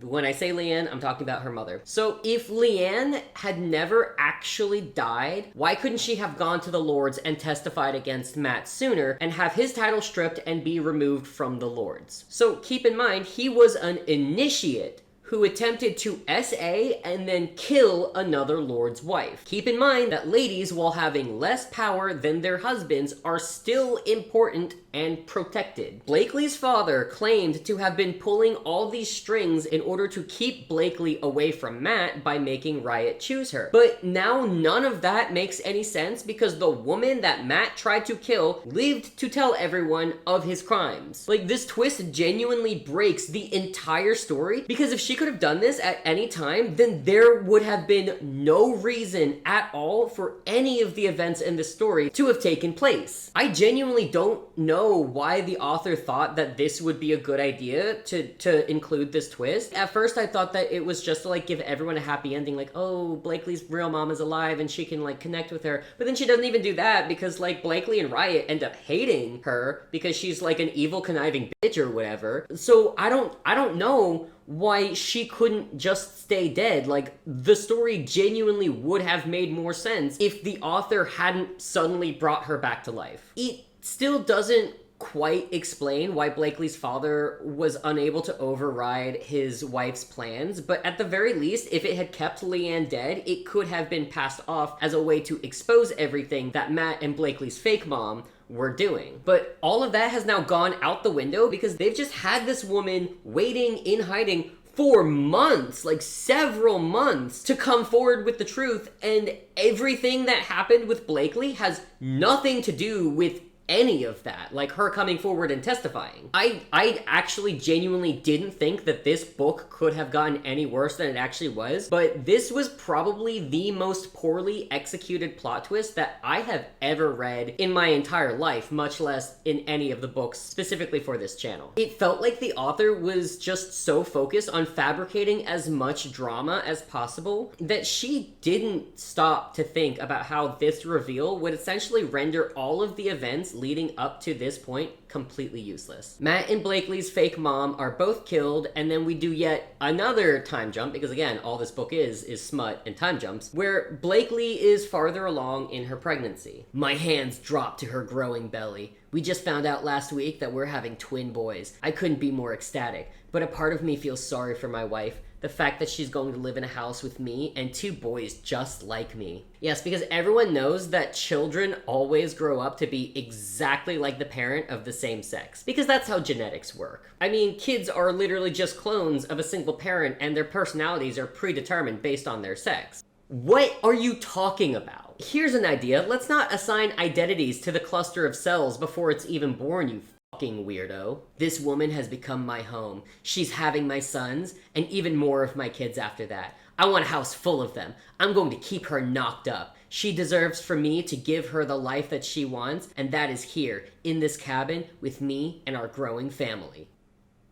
Hello? Now, I don't have any hard proof, but I feel like this book is conservative propaganda because there is no way in hell that a woman who believes in gender equality would write something as heinous as this. So, in the very final chapter of the book, we jump ahead 18 years, and guess what these chuckle fucks named their twin sons? Royal and Rain. Once again, she's trying to be the next Colleen Hoover. To no one's surprise, because Shantel loves to write the most disgusting men on the planet, their sons grew up to be just as misogynistic and disrespectful as their father, and all they do is think and talk about sex. So Blakely doesn't want any of her kids joining the Lords, but one of the twins does. Blakely tries to forbid him from joining after he graduates, but then immediately gives up the fight because I guess they told him about it so he can make an informed decision. And the 18-year-old who isn't even out of high school yet knows what he's getting into when he says he wants to join a fucked up secret organization that will torture him, force him into a life of servitude, and potentially endanger his life the same way it almost got both of his parents killed. It's presented as this like positive thing, like you have to let him choose his own path so he doesn't grow to hate you. Hey dog, they're going to make him murder people. Also, I just want to point out that Riot explains at an earlier point that even his father couldn't tell him everything about what he was getting into because that's part of his oath. But by informing his own son about all of this, he's technically broken his oath, which means that technically he should be killed because he has revealed information about their secret society to someone who is not a part of the secret society. So once again, Shantel is just completely disregarding her own rules that she made, and there's no consequences to it because this story has the consistency of cottage cheese. Blakely folds faster than a lawn chair because I guess she doesn't actually care that much about her kid's well-being and how he's about to sign his life away to an organization that will most likely get him killed. And then out of nowhere, the scene segues into Riot and Blakely being sappy because they're just so in love, and then the story ends. This particular ending felt really abrupt, mostly because it felt like it was introducing more conflict with Blakely and her son being at odds over him wanting to join the Lords, and then immediately dismissed it to be like, and they were happy and in love, the end. What was the point of any of that? Like, I feel like that's the question that I keep asking about this book in general. Like, what was the point of that? At every point within the story, I found myself asking, what was the reason? What was the point? Why was this necessary? Like there was no point to this story. All it was really poorly written abuse under the guise of, like, BDSM and kink. That was the point of this book, was to just be an abuse fantasy.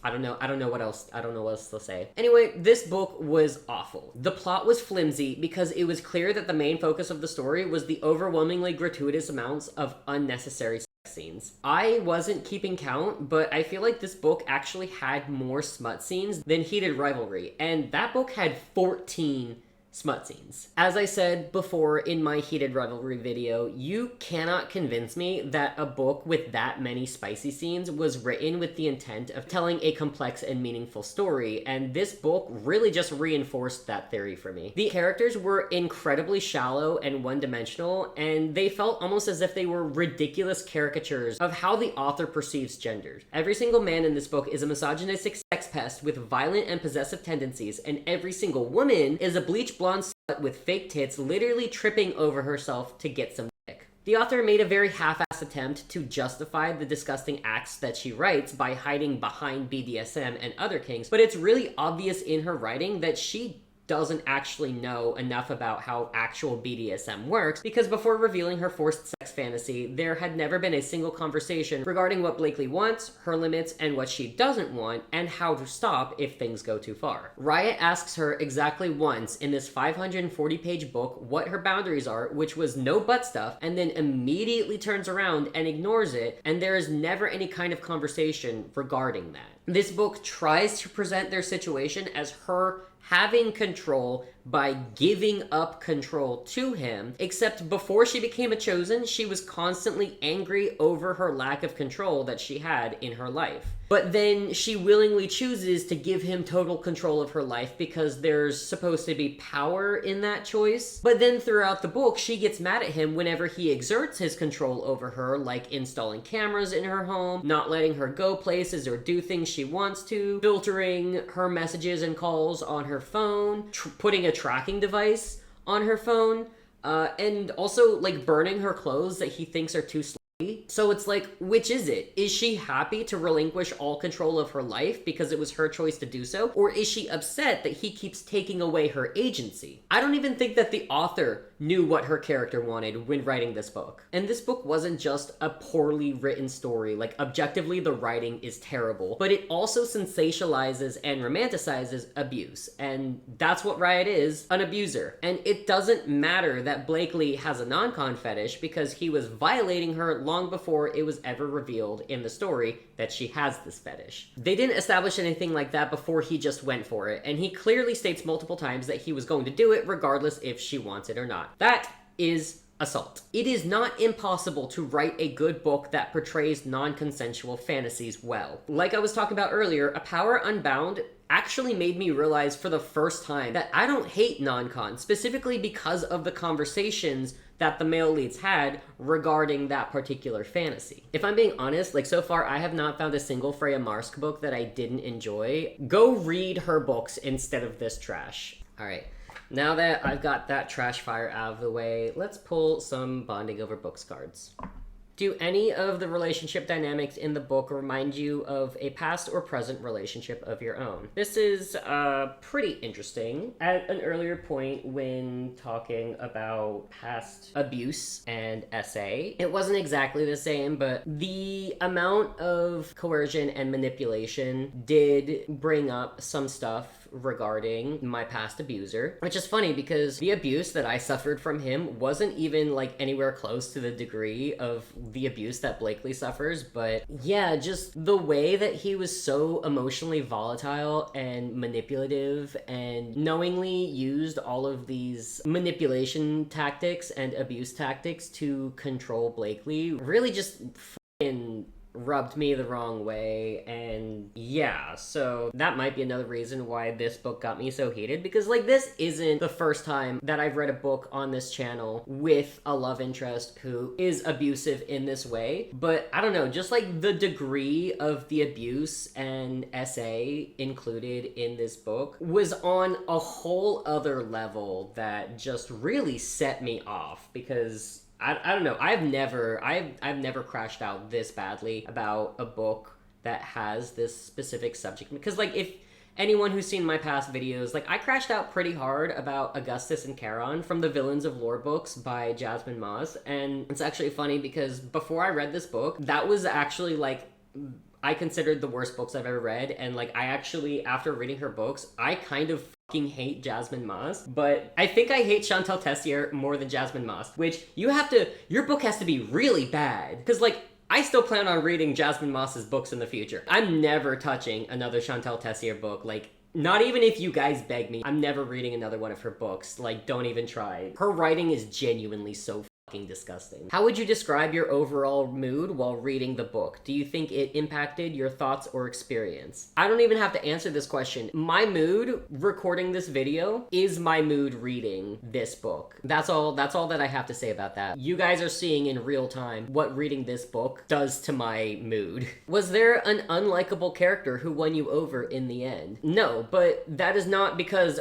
all the characters are unlikable. That is because the author is incapable of writing complex and nuanced characters. None of them, not a single character in this book had any level of depth. Like they were all just really one-dimensional and boring, and they were assigned maybe at max like 2 personality traits that they just really leaned on and didn't explore anything in depth with those characters. The characters weren't just unlikable because they were written to be absolutely heinous and face zero consequences for the horrible things that they do. They're unlikable because there's no depth to them. Blakely and Riot are essentially the exact same by the end of the book as they were in the beginning. Like they did not go through any real meaningful character development at any point in the book, because all they do is and that somehow creates the romance between them, and nothing else really justifies how the two of them fell in love, except for the fact that he like abuses her into loving him. I don't know. It just did a piss poor job of really exploring any kind of nuance with the characters.